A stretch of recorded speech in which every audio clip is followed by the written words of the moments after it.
Doutor Me Consulta está de volta, agora são 13 horas e 29 minutos e eu já recebo a nossa psicóloga Isis Maciel. Hoje um tema muito legal, inclusive, traumas silenciosos da infância. Seja bem-vinda, doutora. Obrigada, Eva. Olha, esse tema é muito bom porque eu tenho certeza que muita gente vai querer participar.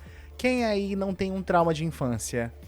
Quem não tem, né? Muitos comportamentos que a gente tem na vida adulta são reflexos do que a gente teve ou não teve na infância, né? É verdade. O que são considerados traumas silenciosos da infância, Isis? Fala pra gente. Então, os traumas silenciosos, como o próprio nome já diz, parece que eles passam batidos, coisas que a gente aparentemente se acostumou, mas que em algum momento viram gatilhos para que a gente molde o nosso comportamento quando adultos, né? Então, por exemplo, a falta de afeto ou validação, falar, olha, eu tô aqui para você, tá tudo bem, você não tá sozinho, ter que ser o adulto da casa, pais emocionalmente indisponíveis, que é o que acontece muito hoje por conta da tecnologia. Então, a criança tá do lado do pai, o pai tá no celular e a criança tá ali, tá, e eu? Cadê a minha atenção? Então, acaba se acostumando com esse distanciamento afetivo e isso pode, inclusive, no relacionamento futuro, né, enfim, na adolescência, na vida adulta, virar um adulto com afeto evitativo. Então, se chega uma pessoa muito cheia de afeto, já acha logo que tem alguma coisa errada, que quer se aproveitar e se distancia. Então, algumas pequenas coisinhas que acontecem, né, geram toda uma repercussão na vida adulta. Por que elas passam despercebidas por tantos anos? Porque às vezes a gente não consegue compreender que aquilo que aquilo foi muito marcante, né? Que aquilo causou marcas profundas. Então, a gente é o que a gente chama comumente de se acostumar com o que é ruim.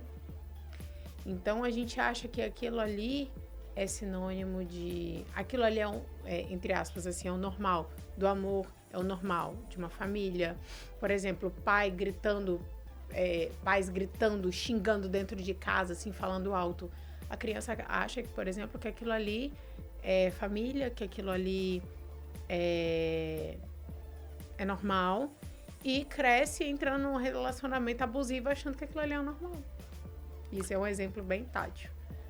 Olha, eu já estou abrindo aqui a sua participação. Você, ouvinte aqui da 107, 991541079, manda sua mensagem e hoje a nossa dinâmica vai ser diferente. Ao invés de você mandar mensagem perguntando alguma coisa, eu quero que você diga qual sentimento te deixou com trauma. Tô espertinho hoje, né? Na psicologia. Eu quero. Olha, então pronto. Então, você vai mandar mensagem pro 991541079 contando qual o sentimento que te deixou com trauma, tá bom? Então, enquanto você tá mandando mensagem, eu vou perguntar quais são os tipos de experiências comuns que podem ser traumas silenciosos sem que a pessoa perceba, Isis. Distanciamento afetivo é o mais gritante, tá? Fobias. Então, por exemplo, uma delas pode ser... Minha irmã tem fobia de aranha. Assim... É considerado trauma? né? Depende se ou não. Em algum momento... Não é silencioso, né? Não é silencioso, mas, por exemplo, alguém, dependendo da forma, da idade que ela tinha, da forma que ela assimilou isso, alguém chega assim, olha, aranha é perigosa, se ela te picar, você vai morrer. Isso aí a gente fala assim para evitar que a criança se machuque. Mas dependendo da criança, da forma que ela interprete, ela pode achar que se ela chegar perto de qualquer aranha, ela vai morrer a qualquer momento. Então, isso pode ser transformado numa fobia. Então, comentários soltos, sem que a gente perceba, por exemplo, que pode ser traumático, pode ser bem marcante, como esse da aranha, por exemplo. Olha, tem mensagem aqui da Sandra, do Messejana. Sempre que alguém levanta a voz, eu travo. Só depois de adulta percebi que isso vem das brigas constantes que eu via quando era criança. Tá vendo? Foi o que eu citei anteriormente. Então, às vezes, a gente ou acha que isso é comum, na psicologia sempre tem um 880, né? Então, ou a gente acha que isso é comum e entra num relacionamento abusivo porque aquilo ali, se meus pais eram assim, eu amava meus pais, e relacionamento deve ser isso. Ou aquilo ali vira um gatilho. Então, por exemplo, como ela falou, alguém levanta a voz, ela trava, ela se sente assustada. Então, aquilo ali para ela virou um gatilho muito, muito negativo, né? Então, se alguém, por exemplo, tem gente que tem isso, qualquer tipo de barulho, tá? Por exemplo, crianças que passaram por um lar onde acontecia agressões físicas, mesmo que elas não vissem, elas ouvissem barulho tipo pá, pá, pá, coisa quebrando, coisa caindo, qualquer estrondo, até um fogo de artifício, um balão estourando, pode ser um gatilho. O Marcos do Tancredo Neves tem dificuldade enorme de confiar nas pessoas. Só hoje entendo que cresci ouvindo que ninguém era confiável. Tá vendo? Então, às vezes a gente... É incrível como as pessoas vão buscar lá no fundo, né? É. Esses sentimentos, né, Isis?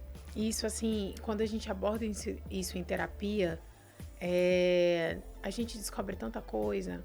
Então, por exemplo, eu, em terapia com antigos pacientes, o paciente percebeu que o que ele vivia era violência sexual, foi abuso, porque na cabeça não era.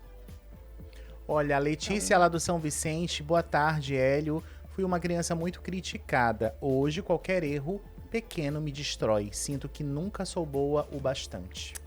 Isso era isso é um outro ponto que eu ia tocar, que isso é muito comum entre as crianças. Se você vê um adulto muito perfeccionista, ansioso, muito metódico e que se cobra muito, provavelmente foi uma criança que foi muito cobrada ou muito criticada. Então, ele vira um adulto que busca validação o tempo todo, que ele busca um perfeccionismo para poder se sentir suficiente perante aquilo que ele está fazendo, perante as pessoas ao redor, porque na infância, nada que ele fazia estava bom. Qual o sentimento que te deixa com trauma? Manda pra mim, 991541079. O Rafael, lá do Pintolândia, fala: não consigo receber carinho sem sentir desconforto. Minha família nunca foi afetuosa e isso me atrapalha nos relacionamentos. Ok. O fato da família nunca ser afetuosa, né? Então, a questão do toque físico. Você sente vontade de receber ou de dar esse toque físico, ou você tem aversão total? Então, é uma compensação de falta, ou virou... era algo tão incomum que ficou desconfortável. Você acha que a pessoa tem segundas intenções? Você acha que se a pessoa faz isso, ela... em algum momento vai trair sua confiança? Ou você acha que qualquer toque físico, ato de carinho, é uma propensão a atos sexuais, por exemplo? Porque tem mulheres que... mulheres e homens também, mas é mais visto em mulheres, tá? Que quando criança não via essa troca de afeto em casa, e quando um homem chegava para fazer um carinho, um homem carinhoso, que gosta de toque físico, achava que o homem sempre estava com segundas intenções, porque queria atos sexuais, por exemplo. E às vezes não é só um carinho. Então, a gente teria que avaliar um pouquinho o teu histórico, um pouquinho da tua infância, e conversar um pouquinho sobre isso para descobrir por que isso acontece, como a gente pode trabalhar em cima disso, tá? E se tem mais alguma repercussão, porque geralmente um trauma, ele não afeta só um comportamento, ele afeta vários. A Elis, lá do Buritis: eu sempre cuidei de todo mundo desde pequena. Hoje adulta, continuo carregando tudo sozinha e estou exausta. Mas porque, vamos lá, carregar tudo sozinha, né? Você teve que dar conta de muita coisa quando pequena. Então você internalizou que tudo e qualquer responsabilidade é sua, né? Então você tem que fazer, você tem que dar conta de tudo. Se você não fizer isso, nada vai sair nos conformes, você pode ser repreendida, você não, pode ser vista como não útil, porque isso acontece, essa necessidade desse sentimento de utilidade, né? Para o outro me amar, eu tenho que ser útil. Para eu ser útil, eu tenho que fazer, eu tenho que prover, eu tenho que cuidar, eu tenho que organizar, eu tenho que dar conta, né? Isso gera uma sobrecarga muito grande, né? Isso, inclusive, na vida adulta, pode repercutir para uma ansiedade, para uma depressão. Então, isso é algo que tem que ser bem trabalhado. O Henrique, do Cidade Satélite, Doutora, não entendo porque fico ansioso em situações simples. Minha terapeuta disse que pode ser reflexo das tensões da minha infância. Será? Com certeza, com certeza. Então, assim, depende de que situações são essas. Mas, por exemplo, uma criança que na véspera de qualquer coisa falava, olha, isso vai acontecer. Ou você foi uma criança que trabalhou muito com imprevisto, por exemplo. Né? Porque geralmente o que a gente faz? A gente tem um evento, se a gente sabe que a criança fica mais elétrica, fica muito animada, muito ansiosa, a gente às vezes avisa em cima da hora, tá? Mas depende dessa criança, cada caso é um caso. Então, se você foi uma criança que precisava dessa previsibilidade para poder trabalhar o sentimento que você ia manifestar naquele momento, trabalhar com o imprevisto podia te destemperar, né? Perfeito. Olha, a Juliana lá do Raiar do Sol, a sensação de abandono me acompanha até hoje. Minha mãe trabalhava demais e eu achava que era falta de amor. Assim, esse é um assunto bem delicado. Mas como é que você trabalha as suas relações amorosas? Como é que ela tentava te recompensar esse tempo perdido? Depende muito. Então, por exemplo, meu pai ou minha mãe era muito ausente, mas me enchia de presente. Como é que você tenta compensar as suas relações? Você presenteia muito? Você tenta ficar compensando a falta de afeto com bens materiais? Isso acontece muito. Então, presentes, surpresas, você tenta suprir demais essa parte amorosa que você não teve nas suas relações amorosas, por exemplo?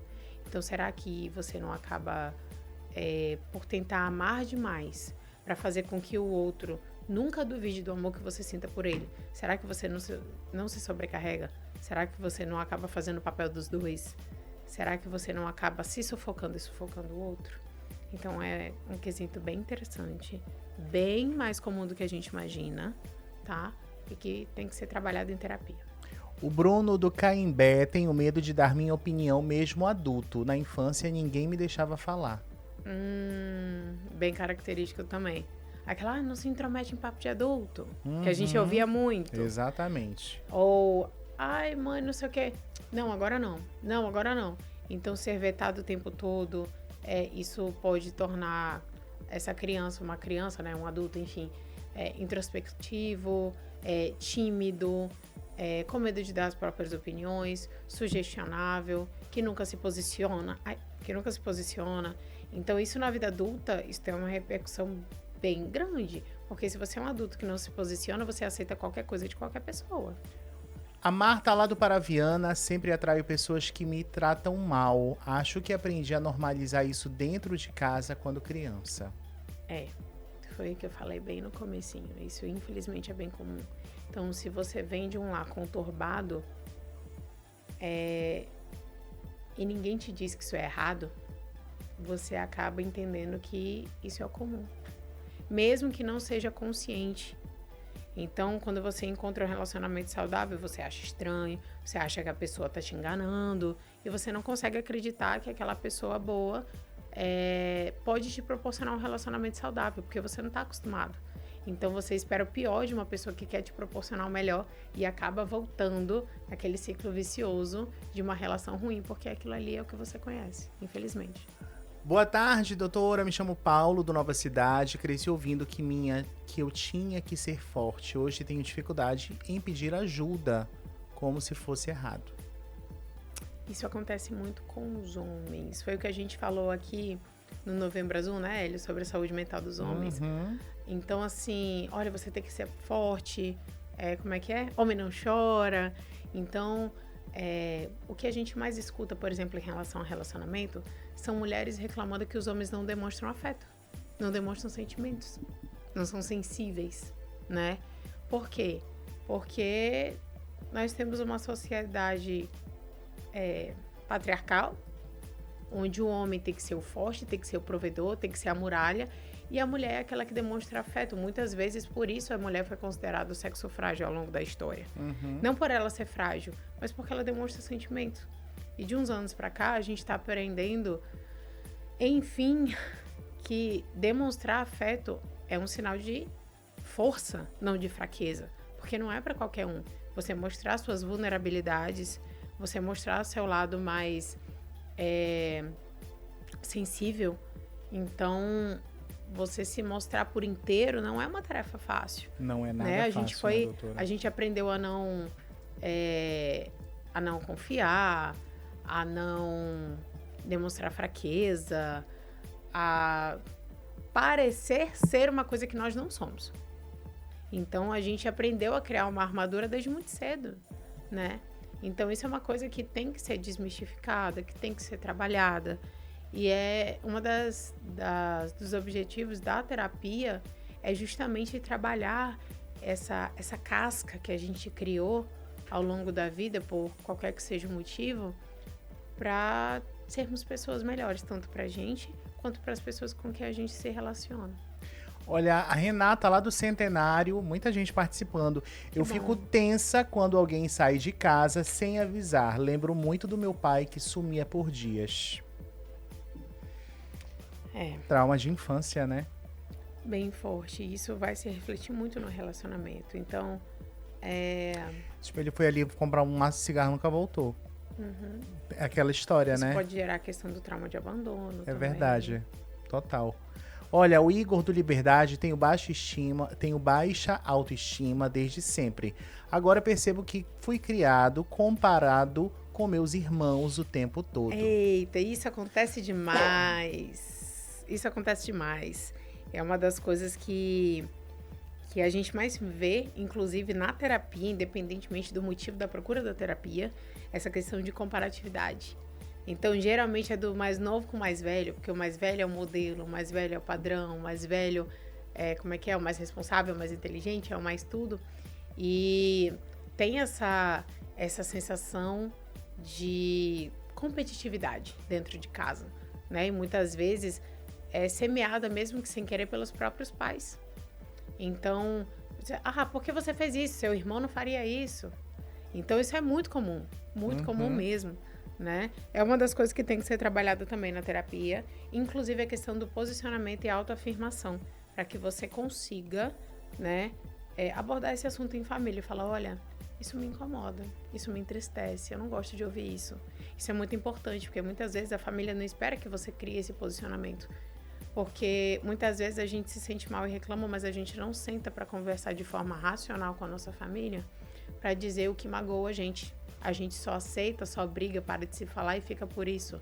Não é resolvido, é posto para debaixo do tapete, né? Então, ao invés de reconstruir uma imagem, uma relação, a gente acaba afastando mais e enraizando ainda mais esse trauma.